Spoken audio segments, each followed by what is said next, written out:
जी, जी, जी, बिल्कुल, बिल्कुल। हाँ, स्लाइड जो है ज़रूर मुझे लगता है सभी साथियों के सामने आ रही होगी। जी, तो मैं यही कहना चाह रहा हूँ कि आज हम लोग असेसमेंट और इवैल्यूएशन की बात करेंगे, तो जो आपने इन 2 दिनों में पिछले आज तीसरा दिन है जो सीखा, उसमें जो असेसमेंट और इवैल्यूएशन की बात है, ख़ास तौर से विषयों को लेकर, तो तमाम स्ट्रेटजीज़ हैं, स्ट्रेटजीज़ की बात की जाती है। पहली स्लाइड में आपको दिखाई दे रहा होगा, तो कुछ स्ट्रेटजीज़ हैं जिनके बारे में बात करेंगे कि किस-किस ढंग से आप उस बच्चे का असेसमेंट कर सकते हैं। तो आप देखें कि सबसे पहली स्ट्रेटजी है जिसको हम ओरल बोल रहे हैं। कई बार बच्चों को लिखना पढ़ना, छोटे बच्चों की बात कर रहे हैं, लिखना पढ़ना अभी उनको नहीं आया है, तो हम उनका मौखिक जो है वो इवैल्यूएशन कर सकते हैं। ये है हमारी ओरल स्ट्रेटजी। उसके बाद जब हमारे बच्चे थोड़े बड़े हो गए, उनको लिखना पढ़ना आ गया, ख़ासतौर से दृष्टिबाधित बच्चों की बात हो रही है, तो ब्रेल आदि उनको यदि आ गई है, तो फिर रिटन टेस्ट, उनका रिटन इवैल्यूएशन हो सकता है। और ये हमारे कुछ ट्रेडिशनल तरीके हैं, पारंपरिक तरीके, जिस ढंग से हम और आप अभी तक इवैल्यूएशन करते आए हैं, और हमने आपने भी पढ़ाई की है, और फिर अब अध्यापक बनने के बाद बच्चों की इवैल्यूएशन करते हैं। तो ट्रेडिशनल वे है कि जी टर्म एंड में जाके हाफ ईयरली, क्वार्टरली, है ना, इस तरह से एग्ज़ाम हम और आप लेते रहें, ये वो बात की जा रही है। इसके बाद देखें कुछ आधुनिक तरीके, कुछ मनोवैज्ञानिक तरीके आधार पर इसलिए बनाए गए क्योंकि ऐसा देखा गया कि जो हमारे ट्रेडिशनल तरीके थे उनमें कई बार जो है परेशानियां आईं, और पूरा का पूरा सिलेबस आपको इकट्ठा एक साथ तैयार करके रखना है, तो उसमें करने में बच्चे भी परेशान हुए, तो और हम पूरी तरह से अच्छे से इवैल्यूएशन कर भी नहीं पाए। तो एक नया तरीका ईजाद किया गया, वो है पोर्टफोलियो।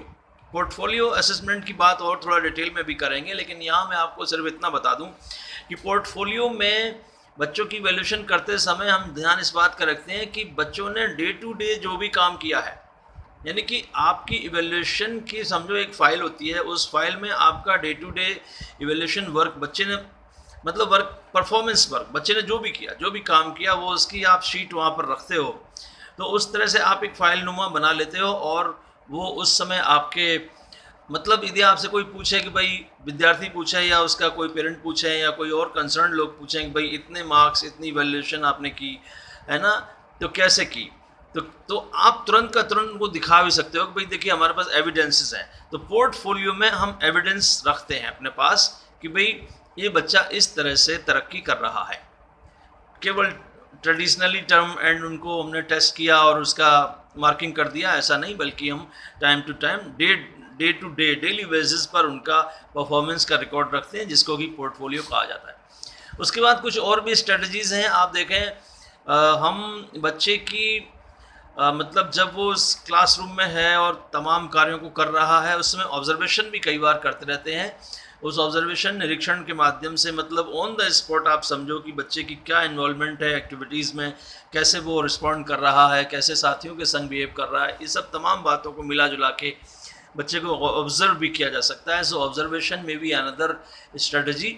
उसके बाद प्रोजेक्ट वर्क है, प्रोजेक्ट स्ट्रेटजी है। प्रोजेक्ट आपको मालूम है कि कई बार हमें किसी काम को संपूर्ण करने के लिए हमें 2-4 बच्चों के समूह होता है, बच्चों का 4-5 छोटा स्मॉल ग्रुप, है ना, 4-5 बच्चों का समूह है, और उसमें हमको ये एक बच्चे को टास्क दे देते हैं कि भाई ये तुम सबको मिलकर पूरा करना है। और यहाँ मैं ये ज़रूर कहूँगा कि जब हम इस तरह के ग्रुप बनाते हैं, तो हमें उन ग्रुप में एक दृष्टिबाधित, 2 दृष्टिबाधित साथी भी ज़रूर रखने चाहिए, है ना। हमारे पास चूँकि इंक्लूसिव क्लासरूम है, देखने वाले साथी भी हैं, और हमारे पास ना देखने वाले, है ना, बच्चे भी हैं, तो उनको भी सम्मिलित करना चाहिए समूह में। तो सबको एक बार हम कोई एक प्रोजेक्ट वर्क देंगे, कोई एक टास्क देंगे कंप्लीट करने का, तो ये भी एक तरीका हो सकता है। अदरवाइज़ बच्चों को आप कह सकते हो कि भाई इस टॉपिक पे तैयारी करके आइए, कल आप अपना प्रेजेंटेशन देंगे। तो ये एक तरीका है। ये सभी नए तरीके हैं जो आजकल खूब प्रयोग हो रहे हैं, और आज के समय में जब टेक्नोलॉजी बेस्ड हमारी बातचीत हो रही है कि हम आगे धीरे धीरे और ज़्यादा नई नई तकनीकी को अपने कार्यों में और लगाएंगे, तो वहाँ पर इन सब बातों की और भी अहमियत बढ़ जाती है। तो प्रेजेंटेशन करना, ग्रुप डिस्कशन करना, है ना, कई बार हम जानते हैं चीज़ों को लेकिन लोगों के सामने नहीं रख पाते, तो डिस्कशन करना, लोगों के सामने अपने आप को प्रेजेंट करना, लोगों के बीच में अपनी बात को रख पाना, सो ग्रुप डिस्कशन, है ना। उसके बाद टेस्ट जो है बहुत ही स्टैंडर्डाइज होते थे पहले, है ना, जो हमारे ट्रेडिशनल तरीके हैं, फला तारीख को होगा, समय तय है ना, बहुत ही निर्धारित तरीका तय है, उस सब से थोड़ा हटकर थोड़ा सरप्राइज़ है ना, आश्चर्य में डालते हुए बच्चों को, अचानक जिसे कहते हैं, कई बार इस तरह की बात भी हो सकती है। टीम है ना, अकेला एक इंडिविजुअल का टेस्ट ना लेके कई साथियों को एक साथ टीम में टेस्ट लिया जाए। टेस्ट लेने वाले भी जो है वो भी एक से ज़्यादा हो सकते हैं, कोई एक टीचर ना होके एक ग्रुप ऑफ टीचर्स हो सकता है। और उस तरह के बाद में हमारे पास स्कूल एग्ज़ामिनेशन तो है ही है, जिसको कि हम और आप अच्छे से जानते हैं कि स्कूल एग्ज़ामिनेशन के माध्यम से किस तरह से बच्चों की इवैल्यूएशन की जा सकती है।